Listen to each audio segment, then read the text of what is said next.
kelas 10. Selamat datang di video pembelajaran. Saya Ayu Putri Novianti, biasa dipanggil dengan Ibu Ayu. Saya mengajar mata pelajaran komputer dan jaringan dasar pada kelas 10 NN. Karena pertemuan kita kali ini secara daring, jadi saya akan membuat sebuah video pembelajaran. Untuk pertemuan kali ini pada mata pelajaran komputer dan jaringan dasar, seperti yang sudah pernah saya sampaikan, untuk pembahasan yang pertama kita akan membahas mengenai penerapan 3R pada disesuaikan dengan lingkungan kerja. Yang pertama, kita akan membahas mengenai kepanjangan dari K3LH. Jadi, kepanjangan K3LH merupakan keselamatan, kesehatan kerja, dan lingkungan hidup.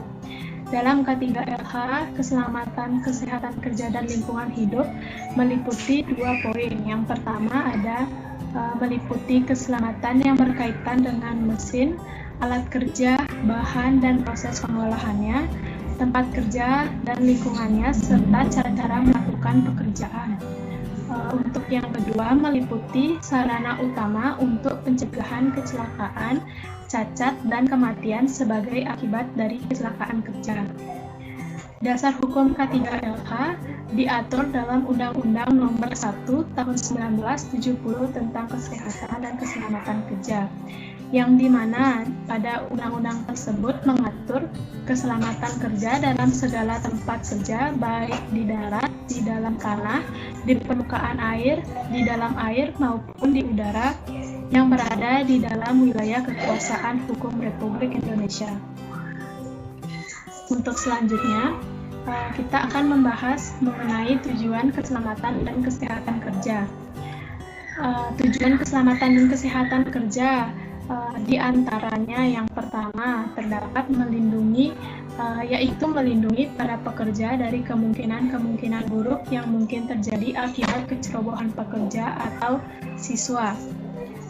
Keselamatan dan kesehatan kerja bertujuan untuk meminimalkan atau mengurangi hal-hal yang mungkin akan terjadi pada saat kita bekerja.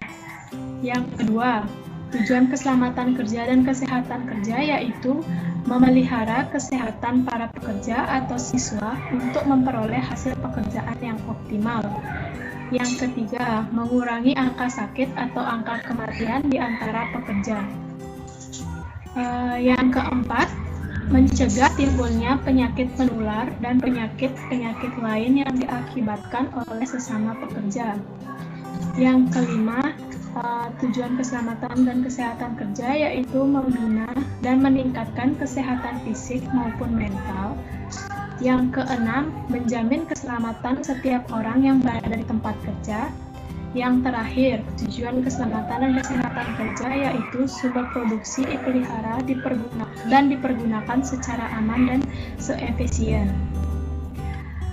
Untuk pembahasan selanjutnya, kita akan membahas mengenai ada beberapa hal yang harus dilakukan atau disiapkan oleh perusahaan untuk menghindari terjadinya kecelakaan kerja.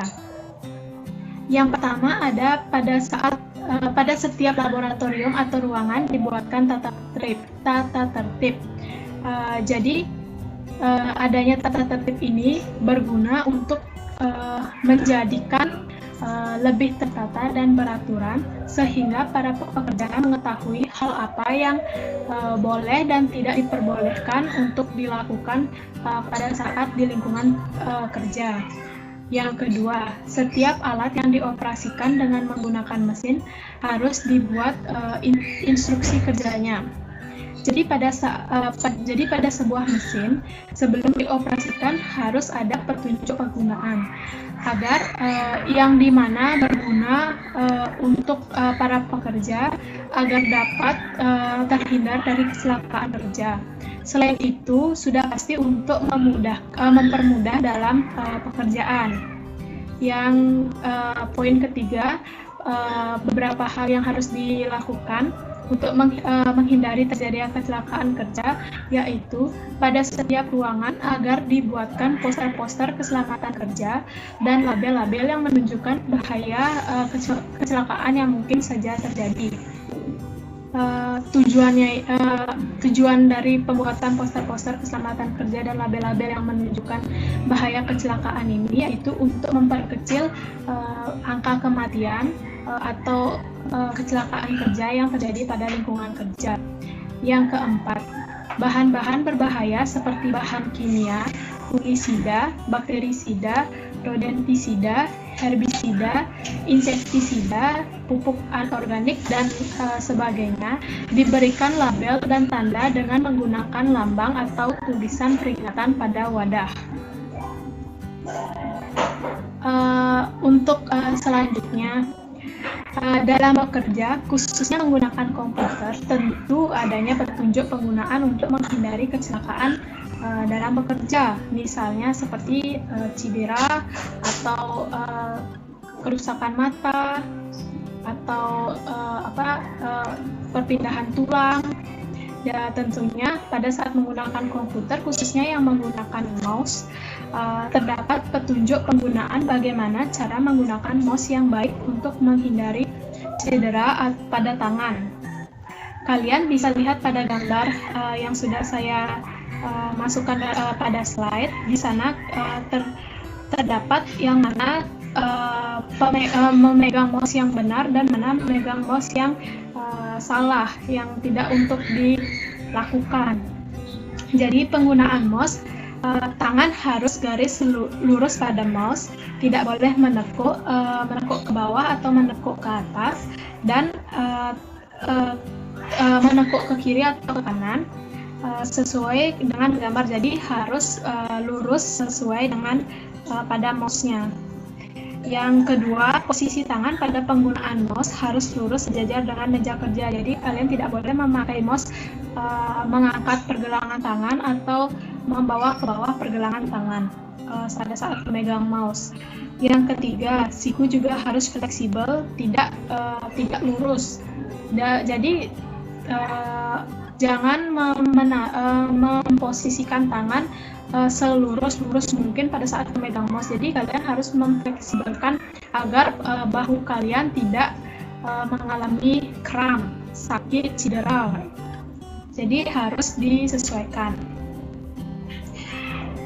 Untuk selanjutnya, menatap monitor. Jadi menatap monitor itu juga terdapat aturan yang harus kita lakukan pada saat menatap monitor sesuai dengan gambar yang saya sudah sampaikan, yang sudah saya berikan pada slide. Jadi jarak antara monitor dengan kita hanya sepanjang tangan kita, kira-kira sekitar 45 sampai 50 cm. Pada posisi monitor yang terlalu dekat dapat menyebabkan mata cepat lelah. Yang pertama itu, pada saat menatap monitor, letakkan monitor dan keyboard tepat di depan pekerja atau siswa. Yang kedua, tinggi monitor diatur sedikit di bawah mata kita. Monitor yang terlalu tinggi atau rendah akan menyebabkan nyeri pada leher dan pundak. Yang ketiga, sesuai dengan yang saya bilang tadi, jarak antara monitor harus sesuai. Mengarahkan kepala ke atas bagi pengguna kacamata dapat menyebabkan nyeri pada leher.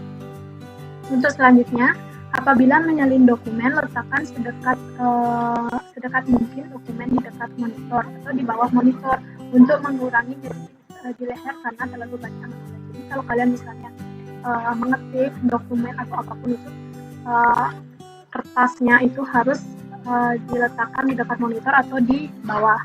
Jangan, untuk menghindari kayak kita menoleh terlalu banyak seperti ini, tulisan itu akan menyebabkan sakit pada leher dan pundak. Selanjutnya, mengenai penggunaan keyboard.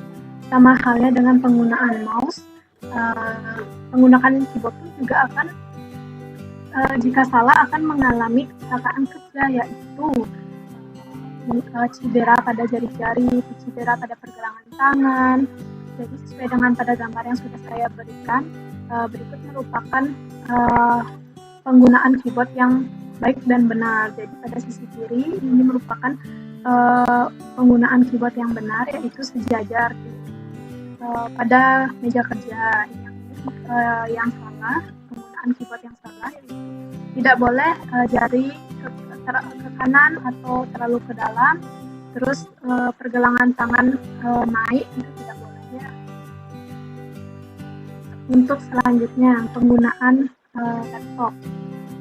Bisa dilihat pada gambar penggunaan laptop sama seperti dalam penggunaan monitor. Dalam laptop itu sejajar, harus menatap layar laptop itu harus sejajar. Boleh rendah, tapi jangan terlalu rendah ya. Pokoknya sejajar gitu sesuai dengan gambar yang sudah saya berikan pada slide. Untuk selanjutnya, penerapan prinsip ergonomi. Jadi ergonomi itu merupakan ergonomi ini adalah dengan memperhatikan hal-hal berikut ini. Ergonomi itu adalah disiplin dalam lingkungan kerja. Yang pertama adalah pengaturan tempat kerja, yang kedua penggunaan kursi, ketiga penggunaan keyboard dan mouse, keempat pengaturan monitor sesuai dengan yang sudah saya bahas tadinya. Untuk selanjutnya, dari semua itu berikan jeda untuk istirahat sejenak. Jika kalian melakukan pekerjaan yang terus-menerus seperti itu tanpa istirahat, pasti akan menyebabkan kecelakaan kerja juga, yaitu kecapean, kelelahan. Jadi diperlukan untuk istirahat sejenak. Istirahat sejenak itu dapat dilakukan berupa peregangan. Nah, seperti contoh pada gambar yang sudah saya berikan, ini gambar ini merupakan posisi yang salah dalam bekerja. Jadi posisi salah ini akan menyebabkan gangguannya itu berupa gangguan punggung bagian atas, gangguan pada punggung bagian bawah, atau terasa lelah karena ini terlalu dekat menatapnya. Yang selanjutnya, gangguan pada tangan dan lengan, gangguan pada bahu dan siku, dan otot kaki kram dan sakit. Dari semua gangguan yang sudah dialami dalam bekerja ini, kalian baiknya harus melakukan istirahat sejenak berupa peregangan. Peregangannya pun ada peregangan tangan atau lengan bawah, yaitu dengan menurunkan lengan dan menggoyang-goyangkannya, duduk di kursi, siku di atas, dan kedua telapak tangan bertemu. Naikkan kedua telapak tangan secara perlahan-lahan, ulangi sampai merasa terjadi peregangan. Kalian bisa praktikkan di rumah ya mengenai peregangan-peregangan yang sudah Ibu cantumkan dalam slide ini. Selain peragangan tangan atau lengan bawah, kalian juga akan dapat melakukan peregangan bahu atau lengan. Untuk selanjutnya juga kalian bisa melakukan peragangan punggung atas. Semua langkah-langkahnya kalian bisa lihat dalam slide yang sudah Ibu berikan. Terdapat juga pergelangan leher, dan yang terakhir adalah pengistirahatan mata. Kalian jika bekerja di depan monitor terus-menerus akan membuat mata kalian cepat lelah. Lama-kelamaan kalian akan mengalami kerusakan mata. Jadi untuk menghindari kerusakan mata ini, kalian harus melakukan pengistirahatan mata, yaitu dengan cara menatap layar monitor selama 20 menit. Selanjutnya dapat mengalihkan pandangan untuk mengistirahatkan mata. Jadi kalian nggak bisa terus-terusan untuk menatap layar monitor selama 1 jam tanpa istirahat, itu akan menyebabkan mata cepat lelah. Untuk selanjutnya, arti, bentuk, dan warna simbol K3. Jadi yang pertama kita akan membahas mengenai warna rambu keselamatan kerja. Sebelumnya kalian juga bisa cari googling pada Google, kalian bisa melihat arti, bentuk, dan warna simbol. Jadi saya akan cuma menjelaskan secara sekilas mengenai warna rambu keselamatan kerja. Di warna rambu keselamatan ini ada 5, yaitu warna merah, kuning, hijau, biru, dan putih. Kalian bisa melihat sendiri pada slide makna-makna dari warna keselamatan ini. Untuk selanjutnya ada simbol-simbolnya itu ada simbol hati-hati bahan berbahaya, yaitu dengan X, dan simbol lain-lainnya. Kalian bisa melihat pada slide yang sudah Ibu berikan. Ada juga beberapa simbol yang kalian bisa pilih di pada Google. Kalian bisa belajar melihat sendiri apa simbol-simbol yang ada pada ketiga alfa. Jadi Ibu memberikan sedikit saja ini seperti telepon genggam. Tidak boleh menggunakan telepon genggam. Biasanya kan kalian pasti akan menemukan itu di SPBU ya. Kalau kayak telepon genggam dilarang menggunakan telepon genggam. Dilarang memotret itu juga di SPBU ya. Sama lah seperti larangan-larangan yang kalian temukan di jalan, di sebuah tempat gitu. Untuk selanjutnya, manfaat dari penggunaan simbol-simbol keselamatan antara lain. Manfaat pertama itu adalah menarik perhatian terhadap adanya keselamatan dan kesehatan kerja. Yang kedua, menunjukkan adanya potensi bahaya yang mungkin tidak terlihat. Yang ketiga, menyediakan informasi umum dan memberikan pengarahan. Yang keempat, mengingatkan para karyawan untuk menggunakan peralatan perlindungan diri. Yang kelima, mengindikasikan di mana peralatan darurat keselamatan berada. Selanjutnya, memberikan peringatan waspada terhadap beberapa tindakan yang atau perilaku yang tidak diperbolehkan. Jadi manfaat dari penggunaan simbol-simbol ini kalian juga bisa belajar dengan simbol-simbol yang ada itu. Kalian bisa saling ini simbol untuk ini simbol untuk ini. Jadi kalian bisa tahu juga. Selain itu juga untuk meminimalkan atau mengurangi terjadinya kecelakaan kerja seperti yang kita bahas nanti sebelumnya.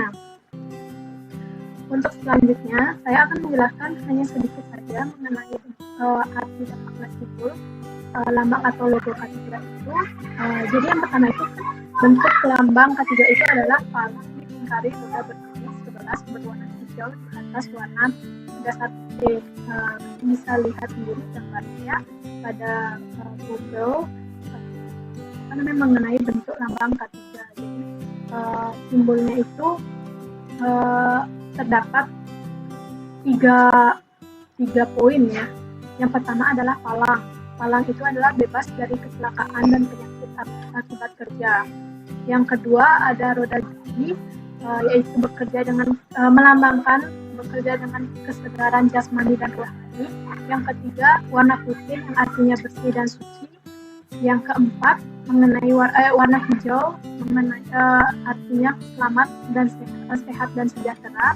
Untuk selanjutnya ada 11 gigi roda yang artinya 11 bab dalam Undang-Undang Nomor 1 Tahun 1970 tentang keselamatan kerja. Jadi jenis-jenis kecelakaan kerja yang mungkin terjadi pada lingkungan kerja diantaranya adalah luka bakar dan air panas, keracunan, kejutan atau shock. Yang keempat, luka kecil, lecet dan memar. Yang kelima, luka terkena gunting atau benda tajam. Yang keenam, tangan tertusuk jarum. Yang ketujuh, cedera mata.